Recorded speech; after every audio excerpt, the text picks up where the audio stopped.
Quel match! Quel match nous avons eu hier entre Utah et Denver.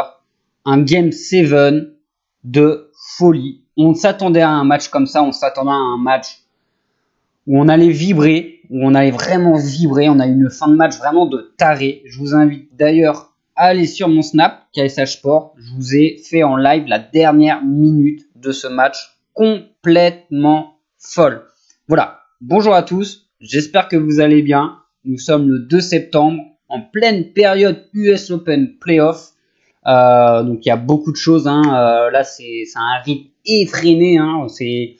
Tu te lèves, tu fais le tennis, tu regardes le tennis, tu manges, tu regardes les playoffs, tu vas te coucher et ainsi de suite. Là, pendant 2-3 semaines, c'est la folie. Donc, c'est parti pour ce soir. Comme d'habitude, la quotidienne avec les analyses publiques donc des matchs du soir en NBA. Évidemment, je vous fais un petit récap là sur les 2 matchs qui ont eu lieu hier. Avant toute chose, comme d'habitude, je vous invite à liker la vidéo et évidemment à vous abonner si ce n'est pas fait. Voilà, donc petit retour sur hier. Donc on va pas, donc voilà, hop, tennis. Donc je viens de poster la montante de palier 3 donc à l'instant sur le groupe. Tac. Alors, on va commencer par Toronto-Boston. Alors, hier, on a vu des Raptors bien meilleurs qu'on a vu au Game 1. Alors, des Raptors bien meilleurs sur 3 quarts temps. Je m'explique. On a vu, voilà, l'équipe de Toronto qu'on connaît maintenant. Voilà, comme d'habitude, Toronto a fait du Toronto. Ils menaient ce match de 11 points à la fin du 3e quart temps et ils sont effondrés au 4e. Pourquoi ? Parce que Marcus Smart a été énorme. Début de 4e quart-temps, 5 sur 5 à 3 points, dont le dernier en mode N1. Donc ça veut dire 4 points. D'accord ? Donc ça veut dire que Smart, en même pas 4 minutes hier, a mis 16 points. Alors le truc assez comique, c'est que au Game 1, Toronto, ils n'ont pas de chance. Au Game 1, Toronto a subi sa pire adresse à 3 points de toute leur histoire en playoff. Au Game 2, ils se mangent Smart, 5 sur 5 à 3 points.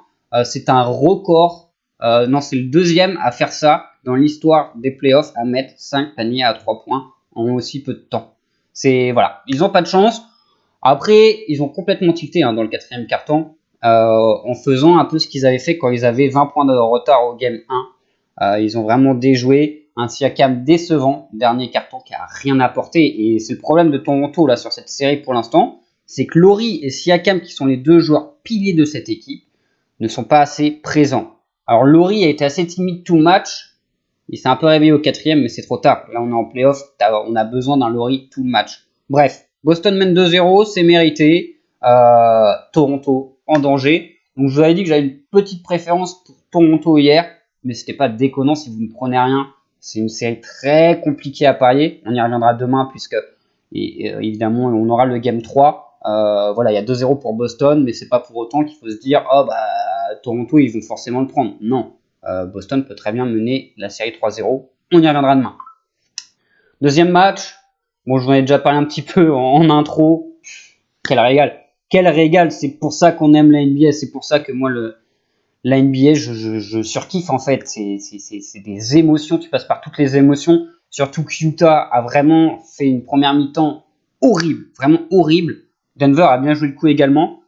Et pourtant, Murray n'a pas été si bon que ça. Il a été en panne d'adresse. Alors, il met 2 paniers très importants fin de 4e quart-temps. Mais sinon, c'est vraiment Jokic qui a porté cette équipe de Denver. C'est ce que je vous avais dit hier. Ok, t'as Murray et Mitchell, mais Jokic doit prendre les choses en main. Et c'est ce qu'il a fait. Il l'a très bien fait. Bravo à vous. Si vous avez tenté le coup Jokic meilleur marqueur. Et évidemment, si vous avez pris Denver, qui était mes 2 conseils publics hier. C'était vraiment un super match. Utah a rentré les vestiaires en 2e mi-temps. Le body language, j'ai envie de dire, a été complètement différent. En fait, on a vu des joueurs de Denver rentrer en seconde période en mode on mène de 16 points, on va gagner. Et on a vu Utah, on perd de 16 points, on n'a rien à perdre. Ils sont arrivés, il y avait juste à regarder la tronche de Donovan Mitchell hier qui était en mode surénervé. Et il a porté toute son équipe au début du 3e quart-temps en mettant 13 points assez rapidement et donc en bouchant un petit peu l'écart. Et Rudy Gobert hier, en 2e mi-temps, mais qu'est-ce qu'il nous a fait ? Il il a encore prouvé que c'est quasiment le meilleur pivot de la ligue. C'est monstrueux ce qu'a fait Rudy hier, offensivement comme défensivement. Il nous a fait un match de malade. Ça n'a pas suffi. Et pourtant, ils ont eu le panier de la gagne. Utah, c'est assez incroyable. Comme je vous ai dit, vous pouvez aller voir sur Snap. Conley a failli planter Denver au buzzer. Voilà, j'ai beaucoup critiqué Conley tout au long de la saison. Heureusement qu'il ne le met pas parce que sinon, je l'aurais eu là. Voilà pour hier. On passe à aujourd'hui. On a encore 2 matchs de taré. Vraiment là, c'est du pur kiff la NBA. Hein. C'est un bonheur tous les soirs vraiment à suivre. Donc on va commencer avec le premier. Milwaukee, Miami. 1-0 pour le Heat face aux Bucks. Que dire sur ce premier match si ce n'est que le Heat a été parfait. C'est ce que je vous avais dit. C'est ce qui s'est passé dans le sens où Miami a fait ce que j'attendais et ce que tout le monde en fait attendait de Miami. Tu sais que c'est une équipe hyper chiante à jouer, capable d'être très dur défensivement. Le Giannis, alors Giannis, attention, j'ai vu des trucs comme quoi il était critiqué, Giannis nul lâché sur le game 1. Non, il n'a pas été mauvais, Giannis. Giannis, il met 20 points, il prend une quinzaine de rebonds, il fait 9 passes, il est quasiment en triple-double. Ses coéquipiers autour, notamment Middleton et Brook Lopez, ont été très adroits en première mi-temps, mais c'est qu'il a été parfaitement bloqué. Et bravo au Heat, bravo au manager du Heat. Et ça, quand j'ai vu ça cet hiver, quand ils ont fait appel à Jack Roder et Iguodala, que ces 2 mecs-là sont arrivés au Heat cet hiver, j'ai fait oh là là là là, ils sont en train de préparer les playoffs. Parce que ces 2 mecs qui savent pas tout faire, mais presque défensivement, Roder au game 1 sur Giannis, il nous fait un match extra. Alors, Jimmy Butler, avec le match qu'il a fait, Jimmy, on peut en parler un petit peu, 40 points quasiment, je crois, monstrueux, mais c'est limite pas une surprise. Jimmy, tu sais, en playoff, qui répond présent. Voilà, il y en a beaucoup qui disent ouais, Jimmy c'est pas une superstar, etc. Jimmy Butler est une superstar. Voilà, il l'a prouvé déjà l'année dernière en portant Philadelphie à lui tout seul pour emmener Toronto en Game 7 face à l'équipe à Leonard. Et là, sur ce Game 1, il a été monstrueux offensivement et défensivement. Il peut faire bien mieux. Un petit peu surpris d'ailleurs que c'est pas lui qui se soit mis à défendre sur Middleton. C'est un autre débat, on va voir ce soir comment ça va se passer. Mais voilà, pour revenir sur Crowder, quand c'est pas Crowder, c'est Iguodala. Iguodala, je pense que si vous suivez la NBA, vous connaissez. Le mec, il a raflé je ne sais pas combien de bagues avec les Warriors de Steph Curry. Excellent défenseur, c'est un couteau suisse. Voilà. Quand t'as et Crowder et après Iguodala, bah t'as beau t'appeler Giannis, bah forcément c'est compliqué. On attend forcément une réaction des Bucks ce soir et de Giannis, parce que évidemment, même si en soi il fait pas un mauvais match, voir Giannis avec une vingtaine de points, c'est entre guillemets rare. Hein, on l'attend dans des standings à 30 points, etc. Mais voilà, on est en playoff. Miami, c'est une équipe défensive, ça fait des années, c'est l'identité de jeu du Heat, coaché par Spoelstra, qui pour moi est le meilleur coach de la ligue de toute façon. Hein, c'est indéniable. Alors Nick Nurse a été élu meilleur coach de l'année, c'est pas volé, il le mérite. Mais par exemple, là, il est en train de prendre une leçon face à Boston. Et là, Toronto est très fébrile mentalement, hein, vraiment. Donc, mais c'est pas le sujet. Là, on parle de Bucks Miami. Mais voilà, pour la petite aparté. Ce soir, sur ce match-là, alors là, je suis au foot, on n'a rien à foutre.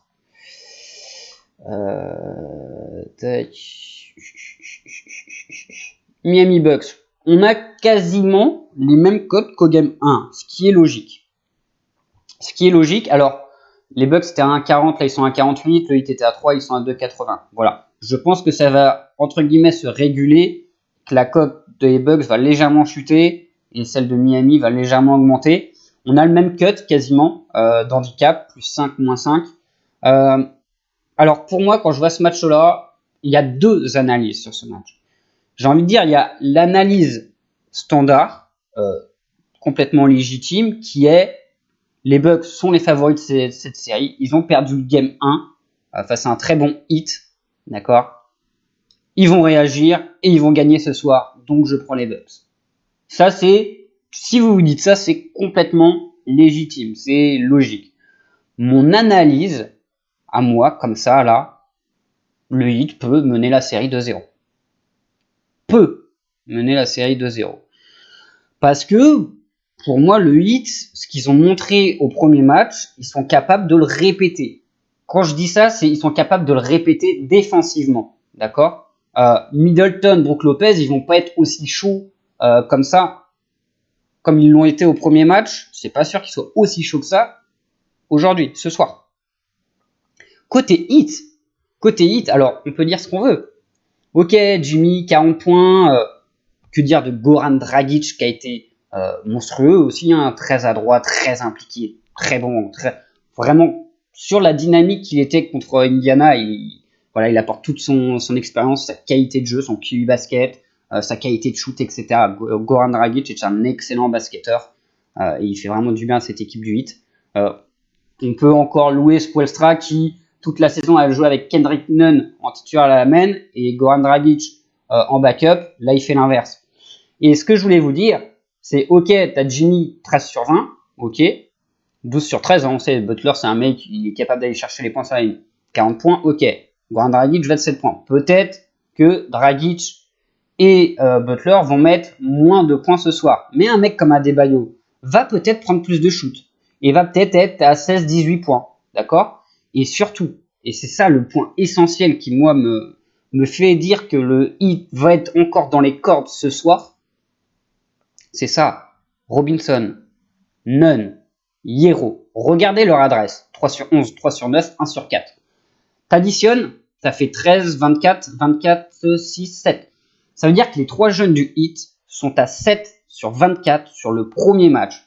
Et c'est des excellents shooters, c'est des excellents jeunes. D'accord? Ils sont capables d'être bien plus adroits que ça. Donc, tu peux enlever une dizaine de points à Jimmy, tu peux enlever 5 ou 6 points à Goran Dragic, d'accord? Tu peux enlever une quinzaine de points, mais cette quinzaine de points, c'est ces jeunes-là qui peuvent le mettre. Un Robinson, on le sait, en moyenne cette saison, il tourne à plus de 50% à 3 points. Là, il n'a pas beaucoup shooté, parce que Butler a pris les choses en main, parce qu'il était chaud, etc. Peut-être qu'il aura plus d'occasions ce soir. Un Hierro, 3 sur 11, ce 3 sur 11, on shoot, c'est ce qu'il prend en général par match, il peut très bien finir à 6 sur 11. Kendrick Nunn, pareil, lui, Kendrick Nunn, il est capable d'aller jusqu'à 14 shoots par match. Voilà, vous voyez un petit peu ce que je veux dire. Donc, il y a encore une petite marge pour le Heat quand même. Et côté Bucks, évidemment, Giannis, que je vous avais dit 20 points, il finit à 18 points. 6 sur 12, voilà, je pense que Giannis va vraiment être plus énervé ce soir, mais j'ai l'impression que même si Giannis va être en mode plus énervé, il aura encore du boulot face à Crowder et Iguodala, quoi. Et je dis Crowder et Iguodala, mais t'as Butler qui coupe la ligne de passe, Dragic aussi sait très bien le faire, et puis t'as Adebayo qui va l'attendre à l'intérieur, parce que Brook Lopez, on le sait, c'est un pivot qui a tendance à vouloir s'écarter, ce qui est une très bonne chose justement pour laisser de la place à l'intérieur pour Giannis. Mais attention.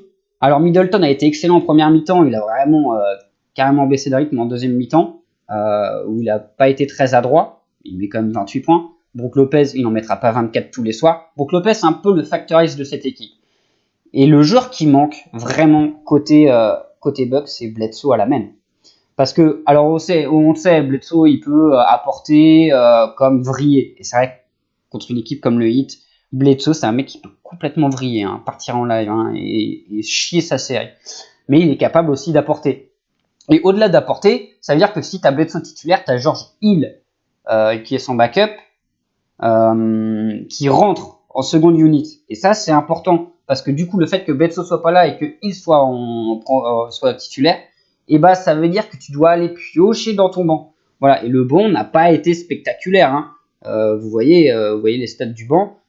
Un Pat Connaughton doit faire un peu mieux, même si on n'attend pas forcément de lui offensivement, c'est plus défensivement qu'on l'attend. Il est capable de te mettre 3-4 shoots à 3 points dans un match, ce qui n'est pas négligeable. Et DiVincenzo, mon gars, tu dois apporter plus, hein, t'es plus rookie, etc. Là, vas-y, hein, mon gars, hein, tu dois apporter au moins 8 points dans ce match-là, quoi. Donc voilà, ça, pour moi, ça va être un match très serré. Donc on va parler pronostic maintenant, après avoir fait une analyse plutôt longue et plutôt complète, je pense. Si vous avez des questions, n'hésitez pas à les poser en commentaire. Certains y répondront. Et moi, je prendrai un petit peu de temps là en début de soirée pour vous répondre si vous en avez. Le cut est bien placé. En fait, c'est archi pas déconnant si vous partez sur les Bucks. Donc on va regarder carrément sur les books FR. Donc vous voyez, j'étais en plein sur le tennis. C'est pas du tout déconnant si vous prenez les Bucks. comme je dis, par rapport à la première analyse qui est légitime. Ils ont perdu le game 1, ils doivent absolument réagir parce que ce serait quand même assez dingue. Ce serait vraiment dingue que le Heat mène la série 2-0 ce soir. Mais pour moi, c'est possible et je serais pas ultra surpris. Mais les Bucks peuvent et doivent réagir. Mon conseil sur ce match, c'est encore de repartir sur un handicap inversé pour le Heat. Voilà, tout simplement. Donc il va peut-être être, voilà, plus... le H6 du Heat à 1,62 est vraiment pas mal ce soir. Voilà. Parce que je trouve, comme je vous l'ai dit au Game 1, sur le long terme, et vous avez eu la preuve au Game 1 puisqu'il est passé, sur le long terme, tu passeras plus souvent sur cette confrontation-là, Miami gagne ou perd de 6 points ou moins, que le Milwaukee gagne de 6 ou plus.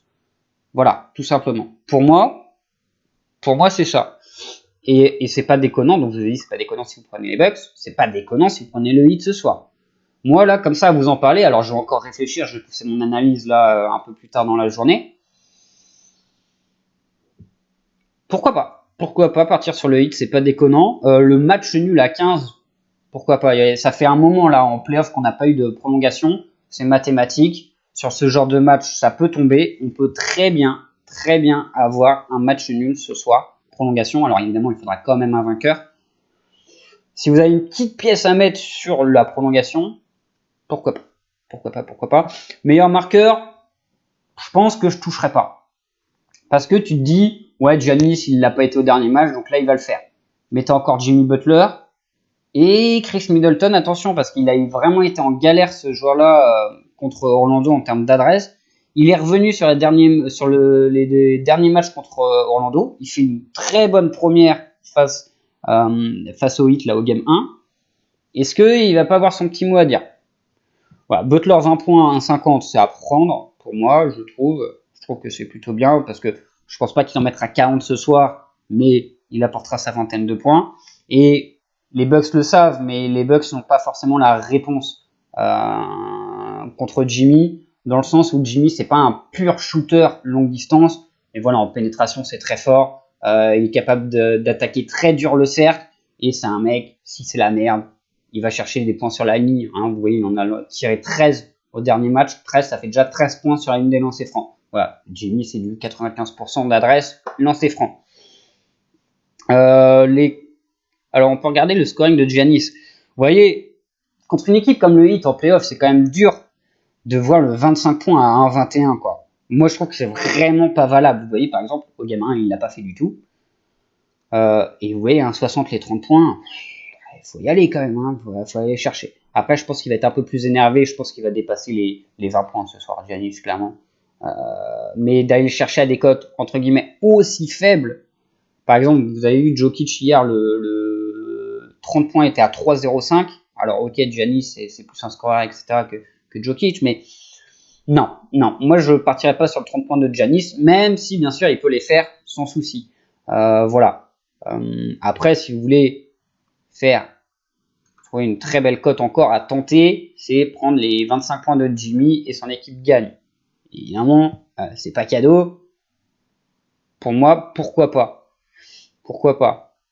Mais j'ai vraiment une tendance, pour finir sur ce match, parce qu'après il y a le match de Houston à parler. Le cut à 221, vous pouvez reprendre un under. En vrai, reprendre un under 221 comme au game 1, c'est pas déconnant. Ça peut se prendre. Donc voilà. Après, sur le match en lui-même, j'ai, comme je vous l'ai dit, une préférence pour le handicap inversé Miami, comme au game 1 finalement. Peut-être que le Heat perdra de 2-3 points, hein, mais bon, le pronostic sera bon. Voilà, parce que il y a quand même une tendance qui dit que les Bucks doivent réagir. Mais je me dis que Miami, ils sont capables de répéter ce match-là une deuxième fois, une troisième fois, etc. Le cumul de Jimmy, vous voyez, il était à 32,5 à 1,80. Là, il est passé à 33,5 à 1,75. C'est reprenable parce qu'en fait, il a tout fait au scoring au dernier match. Et vous voyez, en rebond passe, il fait 2 et 4. Et c'est un joueur dans ce genre de match qui peut vous faire un 7-6. Vous voyez ce que je veux dire? Donc 7 et 6, ça fait 13. Vous rajoutez 21 points, ça te passe le cumul. Voilà. Donc pourquoi pas. Après honnêtement, je pense pas le prendre, je sais pas. Faut que je réfléchisse. Mais je partirais peut-être plus sur les 20 points de Jimmy à 1,50 que sur le cumul 33,5. Ou Jimmy 25 points, ça peut se prendre. Mais si vous voulez la jouer entre guillemets sécu, le 1,50 est très bien. Voilà. Donc voilà un petit peu pour ce match-là, tout simplement. Donc je répète, pas déconnant si vous prenez les Bucks, pas déconnant si vous prenez le Heat. Mon conseil va quand même sur prendre Miami gagne ou perd de 6 ou moins. Le scoring de Butler peut être intéressant. Les 20 points peuvent être intéressants à 1,50. Voilà pour ce match-là. On passe à Oklahoma-Houston. On a encore un Game 7 après celui d'hier entre Denver et Utah. C'est reparti. On remet le couvert ce soir avec Houston OKC. Surpris du Game 6 de Houston. Surpris et non. Enfin, c'est Houston en fait. Voilà. Si ça rentre à 3 points, tu bats tout le monde. Si ça rentre pas, tu perds contre n'importe qui. OKC a pas été ouf au Game 6, vraiment. Alors on a vu un gros Chris Paul qui est en mode mission. On a vu un très gros Chris Paul au 4e quart-temps. Gallinari qui était un petit peu timide tout au long de la série a fait un très bon match. Mais voilà, un Schroeder a pas été adroit. SGA, Alexander, il peut faire beaucoup plus. Voilà. Oklahoma a son mot à dire ce soir encore, je pense. Ça va évidemment dépendre d'Arden. Est-ce qu'il va mettre 25-30 points ou est-ce qu'il va en mettre 35-50? C'est toujours pareil avec lui. Honnêtement, c'est un game set, beaucoup d'expérience côté Rockets. Alors évidemment, le Thunder en a avec Chris Paul, mais finalement, hormis Chris Paul et Steven Adams, donc, qui a déjà connu les playoffs avec Westbrook et Paul George, même les Game 7, il sait ce que c'est. À part ça, c'est tout. Côté Thunder que Houston, voilà, c'est la même équipe depuis des années, ça a joué les Warriors en playoffs, etc. Mais il y a en plus Russell Westbrook qui lui aussi est un habitué des playoffs, qui normalement ce soir va faire tout son match, il n'y aura pas de restriction de minutes. On attend beaucoup de Westbrook ce soir côté Rockets, évidemment, qui a raté son match au match précédent, notamment cette perte de balle dans le Money Time pour revenir, pour arracher la prolongue ou pour même arracher la win au buzzer. Westbrook, je l'adore, c'est mon joueur préféré, je surkiffe, mais je reste objectif et pour être objectif, je le connais par cœur, Westbrook, mais par cœur. Il est revenu au Game 5. Temps de jeu limité, pas à droit. D'accord? L'adresse, ça va, ça vient. Au Game 2, au Game 6, pardon, pareil. Et il a été limité en termes de minutes. Ça, il n'y a pas l'info n'avait pas filtré, etc. Et il n'a pas été bon. Alors, il a été à droit. À l'inverse du Game 5, il a été à droit. Il y a des petits lay-up que d'habitude il met qu'il n'a pas mis. En fait, j'ai l'impression qu'il avait vraiment peur. J'avais l'impression que Westbrook, dans le Game 6, il était de toute façon, aujourd'hui on va gagner. Moi, je reviens de blessure. Faut pas que je me reblesse pour être opérationnel contre les Lakers après. Manque de peau. Houston a perdu. Et il a perdu énormément de ballons. Alors, c'est le jeu de Westbrook de perdre des ballons. Il a un jeu à risque, il dépense tellement d'énergie, etc. Il apporte tellement dans une équipe que ça arrive qu'il perde des ballons. Mais là, il en a perdu quand même 2-3 très flagrants qu'il doit jamais perdre. Notamment le dernier, mais pas que celui-là. Et le connaissons, ce soir, c'est Cyborg Activation. Je pense qu'il va activer le mode Cyborg ce soir, Russell Westbrook. Honnêtement, je pense que Houston va gagner ce match-là. Parce que plus d'expérience et parce que tu as Westbrook et Harden en fait. C'est deux superstars. On parle de deux joueurs qui ont été élus MVP. Un mec en triple-double de moyenne saison, capable de te faire du 30-10-10 à tous les matchs. James Harden qui est capable de te mettre 50 points, meilleur. Pour moi, c'est le meilleur attaquant de l'histoire en NBA, très clairement, faut le dire. Voilà, j'enlève rien à toutes les anciennes superstars qui ont existé en NBA et qui ont fait des choses fantastiques. Mais voilà, déjà défensivement, de manière globale, les équipes sont beaucoup plus fortes, d'accord? C'est beaucoup plus tactique et ça n'empêche pas un James Harden de mettre du 40-50 points par match. Donc c'est vraiment un attaquant hors norme.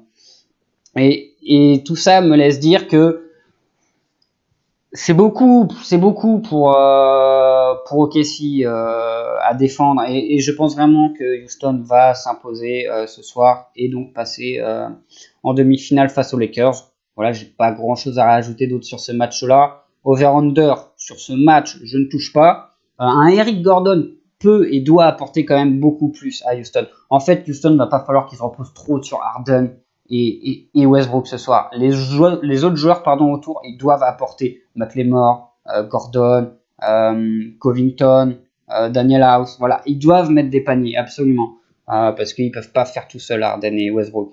Mais il y a des joueurs plus forts, si vous voulez, côté Houston, et il y a plus d'expérience, et c'est un Game 7. Et vous avez vu hier le match, alors ça a été très défensif entre Denver et Utah, c'est bien plus que ça ne le sera ce soir, mais vous avez vu les 5 dernières minutes, c'était monstrueux défensivement, le match était très serré, il n'y avait aucun panier cadeau, mais quand il n'y avait aucun panier cadeau, c'est que les mecs, ça s'arrachait, ça défendait, mais de fou. Et c'est ça les playoffs, et c'est pour ça que c'est fou. C'est pour ça que c'est fou les playoffs, notamment un Game 7. Et ce soir, c'est le cas. Et ils sont préparés, Houston, à ça. Beaucoup plus que le Thunder. Donc je donne vraiment un avantage sur les Rockets. Alors la cote est pas dingue. C'est du 1,48. Même pas, 1,44. Après, ça peut se recombiner. Ça peut se recombiner. Alors je pense que beaucoup ce soir vont partir sur du Houston combiné à Milwaukee. Ça me fait une cote de 2. Pourquoi pas? Après, je vous ai dit ma pensée sur le match des Bucks. Voilà, Houston en simple, c'est voilà, des fois il faut faire avec la carte proposée. Moi, je partirais pas sur un Houston H-6, gagne de 6 ou plus, même si en vrai Houston a l'équipe pour faire complètement exploser le Thunder. On n'est pas à l'abri, ça va dépendre de leur adresse, etc. Donc, j'ai pas envie de partir sur ce handicap. Voilà, Houston en sec, ça me paraît très bien. Voilà, je pense que c'est ok pour les deux analyses des matchs de ce soir. Deux super matchs vraiment au programme encore. Et il y en aura d'autres. Et il y en aura d'autres encore pendant un mois. Voilà, donc profitez bien, kiffez bien. Si vous pouvez vous les regarder, bien évidemment. Avec les horaires, c'est toujours difficile, je le comprends. Mais voilà en tout cas pour mes conseils publics du jour. Je vous souhaite une excellente après-midi et je vous dis à demain pour la suite des analyses de ces playoffs 2020. Ciao, ciao.